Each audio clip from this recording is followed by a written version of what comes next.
something that was simply built over time, the result of trade, of innovation, of the right ideas at the right moment. And while that story is not entirely wrong, it leaves out something enormous, something that historians have spent decades documenting and that mainstream education has spent just as long avoiding.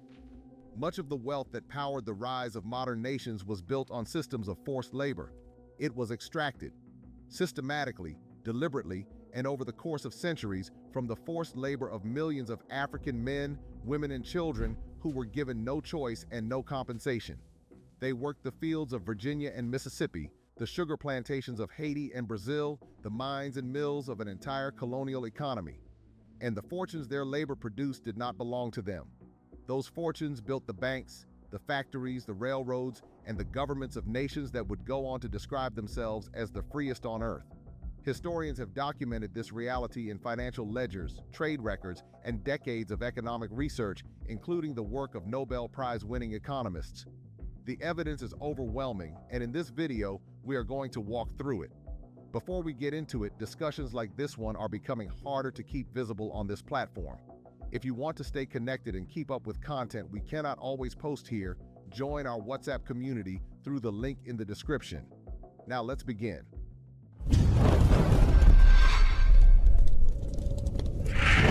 To understand how this all began, you have to picture what European colonists actually found when they arrived in the Americas. They found land, enormous, seemingly endless stretches of it, rich with soil and resources and potential. What they did not find was anyone willing to work it for them. Indigenous populations had been devastated by disease and violent conquest. European indentured servants were expensive, difficult to control, and eventually free to leave. Colonial officials were blunt about the problem in their own records. Without a workforce, the new lands were worthless to them. That is not a modern interpretation of what they thought. That is what they wrote down at the time. The solution they landed on was one of the greatest crimes in human history. African people, living in complex societies with their own governments, traditions, and economies, were captured, sold, and loaded onto ships bound for a world they had never seen and would never be allowed to leave. The scale of what followed is almost impossible to fully grasp. Between 1492 and 1776, of the roughly 6.5 million people who made it to the Western Hemisphere, only about 1 million were European. The remaining 5.5 million were African. Let that sink in for a moment. For every European who crossed the Atlantic in those centuries, more than 5 Africans were brought over in chains. 80% of them were put to work as field laborers the moment they arrived, clearing land and planting crops while producing enormous wealth for people who had simply decided they had the right to own them. These were not nameless abstractions. They were people with families, languages, and histories that were deliberately destroyed to make them easier to exploit. They came from societies that had been functioning long before European ships appeared on the horizon, and the colonial system that absorbed them was designed from the start to ensure they could not leave the system they were forced into. They were denied ownership of what they built, and nothing they produced could be passed on to their children except the same bondage they had been born into. Wherever European colonists planted their crops, they planted enslaved Africans right alongside them. And from that point forward, the economic engine of the colonial world ran almost entirely on their suffering. The first commodity to reveal just how profitable enslaved labor could be was sugar. To European consumers in the 16th and 17th centuries, sugar was not simply a sweetener. It was a luxury, a status symbol, and eventually an addiction that entire economies were restructured to feed. Demand grew faster than anyone had anticipated, and the pressure to meet it fell entirely on the people who had no say in the matter. Feeding that demand required an almost unimaginable amount of human labor under conditions so brutal that plantations regularly worked people to death and simply replaced them with new arrivals from Africa. Brazil was the first to build its wealth on sugar, dominating production through the 1600s. Portuguese colonists had found in the Brazilian Northeast a climate perfectly suited to sugarcane, and they wasted no time building a plantation economy around it. The labor that made it work came entirely from enslaved Africans. Then the center of gravity shifted to the Caribbean. By the late 1700s, the French colony of Saint-Domingue, the territory we now call Haiti, had become the single most profitable colony on Earth. It was producing roughly 40% of all the sugar consumed in Europe and about 60% of its coffee. European merchants called it the pearl of the Antilles. What they rarely said out loud was what that pearl was made of. By the late 1700s, the French colony of Saint-Domingue, the territory we now call Haiti, had become the single most profitable colony on Earth. It was producing roughly 40% of all the sugar consumed in Europe and about 60% of its coffee.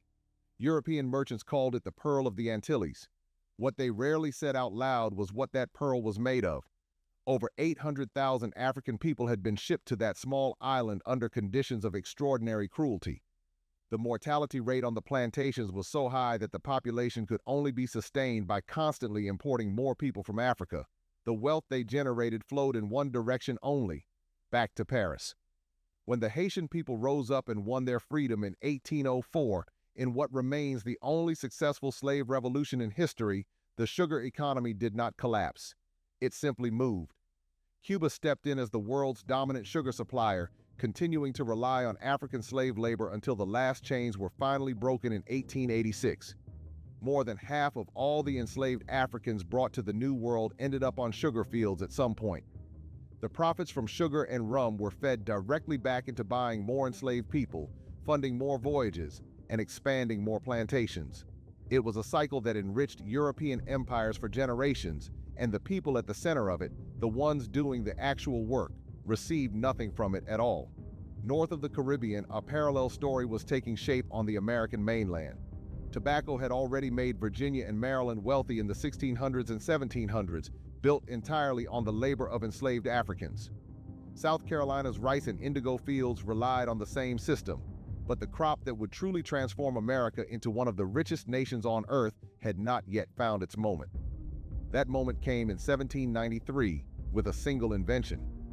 Eli Whitney's cotton gin made it possible to clean short staple cotton quickly enough to sell at scale. Almost overnight, cotton became the most valuable crop in the country. Planters rushed to clear land across Georgia, Alabama, Mississippi, and Louisiana. Production that stood at 156,000 bales in 1800 had exploded to over 4 million bales by 1860. By the 1830s, cotton accounted for more than half of all American exports. Nobel Prize-winning economist Douglas North described it plainly as the most important driver of expansion in the entire American economy. In less than 4 decades, a single slave-driven crop had reshaped the financial trajectory of an entire nation, and every bale of it was picked by an enslaved person. By 1860, the American South was producing 75% of the world's cotton supply, and roughly 3/4 of what fed Britain's booming textile mills came directly from those slave-worked fields. The Mississippi River Valley, the heart of cotton country, had more millionaires per capita than anywhere else on Earth at that time. The United States was becoming one of the wealthiest nations in the world. Southern planters celebrated that wealth openly. What they did not celebrate, and what the history books often glossed over, was that none of it would have existed without the people they owned. The reach of slavery did not stop at the edges of the plantation. It worked its way into every corner of the economy, touching institutions and industries that preferred not to acknowledge the source of their prosperity. Banks in London and Philadelphia eagerly lent money to plantation owners, with enslaved people offered as collateral. Not land, not machinery, but human beings, listed in ledgers the same way livestock or equipment would be. Enslaved people were traded like commodities.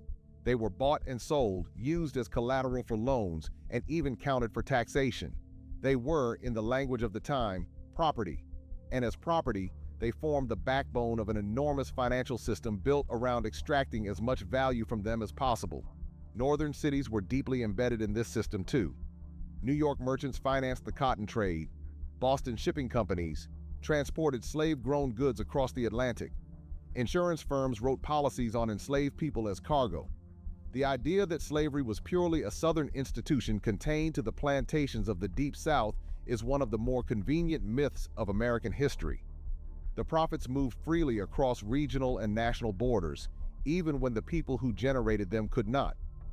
Britain's relationship with slavery was equally tangled, and the numbers make it hard to look away from. When Britain formally abolished slavery in 1833, the government paid out £20 million in compensation. That was roughly 40% of the national budget at the time. Not a penny of it went to the people who had been enslaved. All of it went to the slaveholders. That money poured into British factories, railroads, and banks, and researchers have since confirmed that it directly accelerated Britain's industrial revolution. The port cities most connected to the slave trade, Liverpool and Bristol among them, became the industrial centers of a new age. As the economist and philosopher Karl Marx observed, the capital powering that industrial boom came, as he put it, dripping with blood and dirt. The system was not incidental to modern capitalism, it was foundational to it, but they carry the risk of turning human beings into data points. Statistics can show the scale of the system, but they can also hide the human reality behind it. Behind every cotton bale and export record were people whose lives were controlled by violence and coercion. These were mothers and fathers dragged from their homes in the middle of the night, children who watched their families torn apart at auction blocks never to reunite, men driven to work fields from before sunrise until after dark under constant threat of violence, and women who had no protection from the men who owned them and nowhere to turn when that ownership was abused. The ocean crossing alone, the Middle Passage, was designed to break people. Captives were packed into ships where they had almost no space to move. Sanitation was non-existent, and the food and water provided were barely enough to keep people alive. Many did not survive. Those who did arrive already carried wounds, physical and otherwise, that never fully healed. Once on the plantations, the violence did not stop. It was built into the system as a management tool. Overseers kept detailed records of punishments alongside records of yields, treating both as routine operational data. Enslaved people were fed the minimum necessary to keep them working and replaced when they could no longer produce. In the cotton fields of Mississippi and Alabama, researchers have found that the pace of picking was relentlessly driven upward year after year, with violence used to enforce ever-increasing quotas. This was not incidental cruelty, it was policy. The sugar that sweetened Europe's morning coffee, the cotton that clothed its working class, the tobacco that filled its pipes, all of it came soaked in suffering that was never acknowledged and never compensated. Plantation owners kept detailed records of their crops and their profits. They kept records of the people they owned too, but only as inventory. The names in those ledgers were not written down out of any recognition of humanity. They were written down because enslaved people had a monetary value, and that value needed to be tracked. Economists studying the antebellum period have since calculated that enslaved people represented one of the largest single categories of financial assets in the entire American economy, worth more in aggregate than all the railroads and factories in the country combined. For centuries, this reality was softened, reframed, or simply left out of the story. Textbooks describe the antebellum South in terms of its agriculture and its culture without dwelling too long on the people who made both possible. The anger that comes with knowing this history fully is not an overreaction. It is the appropriate response to an injustice of this scale, one that was deliberate, one that lasted for generations, and one whose consequences did not simply end when the last chains were removed. Slavery did not end and leave the world as it was before, minus the chains. It ended and left behind an enormous transfer of wealth, one that had been accumulating for centuries, sitting in the hands of the people and nations that had engineered the system. The factories had already risen, the banks were operating, the railroads stretched across the country, and the political institutions shaped to protect slaveholders had long been embedded in the system. And the people whose labor had made all of it possible were left with nothing, often not even the legal right to the land they had worked their entire lives. Research has shown that increases in slave-produced output drove roughly 20% of all United States economic growth between 1839 and 1859 alone. That is 20% of a national economy built by people who were legally prevented from owning property, voting, or passing wealth to their children. Generations later, the consequences of that gap have not disappeared. Communities across the United States and the Caribbean still carry the economic and social weight of what was taken from their ancestors. The wealth that was extracted was never returned, never reckoned with in any meaningful way, and in many places was never even honestly named. What emancipation gave Black Americans was legal freedom without economic foundation. They were freed with no land to stand on and no capital that could help them build a stable future, and shut out from the very financial institutions that had spent decades profiting from their bondage. The gap that opened at that moment has compounded across generations in ways that are still measurable today. Recognizing that is not about assigning guilt to people alive today for decisions made centuries ago. It is about being honest about how the modern world was actually built and who paid the price for it. Modern historical and economic research has repeatedly reached the same conclusion. The rise of the United States as an economic power, the funding of Britain's Industrial Revolution, the enrichment of France, Portugal, Spain, and the Netherlands through their colonial empires, all of it was inseparably tied to the forced labor of black people who were given no choice and no share of what they built. That is not a political position. It is the conclusion that records kept by governments, financial ledgers, modern economic research, and the testimony of people who lived through it all point toward. What we do with that knowledge is a question worth sitting with.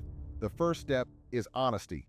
The full story has to be told, not the softened version that often appears in textbooks or national celebrations. Many of the people who built that wealth left behind no recorded names, but their work is still visible in the foundations of the modern world. The cities, industries, and financial systems that grew from their labor did not appear by accident. They were built through generations of forced work and suffering. Acknowledging that reality plainly is long overdue, and so is abandoning the habit of pretending it never happened. Before we wrap up, a quick reminder about the WhatsApp group we mentioned at the start of this video. If you want to stay connected, get updates on new content, and take part in discussions we cannot always have on this platform, the link is in the description. Stories like this one deserve more than a single viewing, and that group is where we keep the conversation going. If this video opens your eyes to a part of history that does not get told enough, consider giving it a like and sharing it with someone who needs to hear it. The more people understand where modern wealth actually came from, the harder it becomes to ignore. Thank you so much for watching, and we will see you in the next one.